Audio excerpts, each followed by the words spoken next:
Welcome to the WION podcast, where we explore fascinating stories and ideas from various fields. In this episode, we uncover how a sudden UAE ban has quietly reshaped the battlefield, grounding US jets, blocking airspace, and leaving the USS Abraham Lincoln as Washington's only movable option against Iran. For decades, the Al Dhafra Air Base in Abu Dhabi has served as a crown jewel for the US Air Force, housing thousands of personnel and advanced jets. The UAE's new ban means that the F-35s and refueling tankers stationed there are now grounded for any offensive mission against Iran. By removing this land-based launchpad, the UAE has forced the US to look toward the sea, making the USS Abraham Lincoln the primary platform for any potential response. Under international law, the UAE has total control over its territorial waters, up to 12 nautical miles from its coast. By closing these waters, the UAE prevents US destroyers and the Lincoln from taking shortcuts or positioning themselves in the most advantageous strike zones within the Persian Gulf.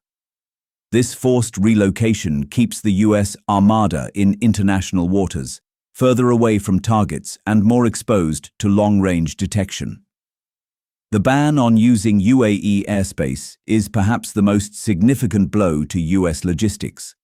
Modern airstrikes require a complex ballet of electronic warfare planes, tankers, and bombers. Without the ability to fly over the UAE, US carrier-based jets from the Lincoln must take much longer, more fuel-intensive routes to reach Iranian territory, significantly reducing their time on target and increasing the risk of interception.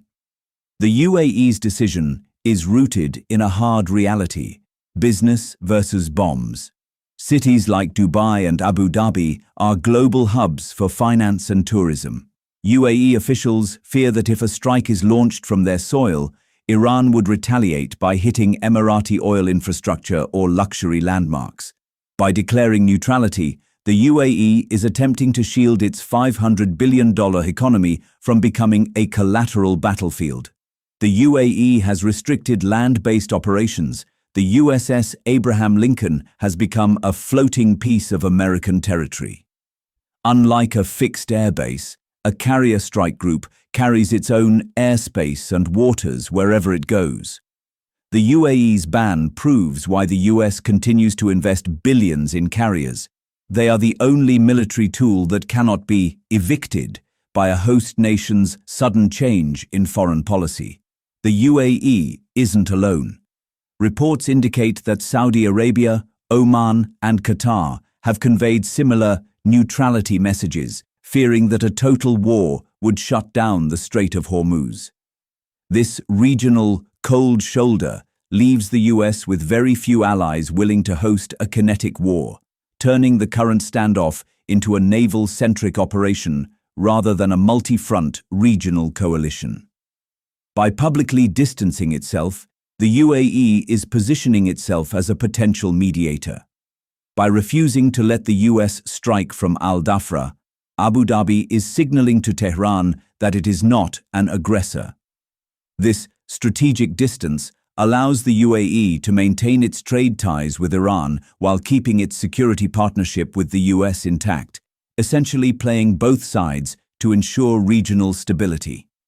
Thanks for tuning into this incredible story. If this episode resonated with you, don't forget to hit the like and subscribe button for more captivating stories to come. Stay tuned.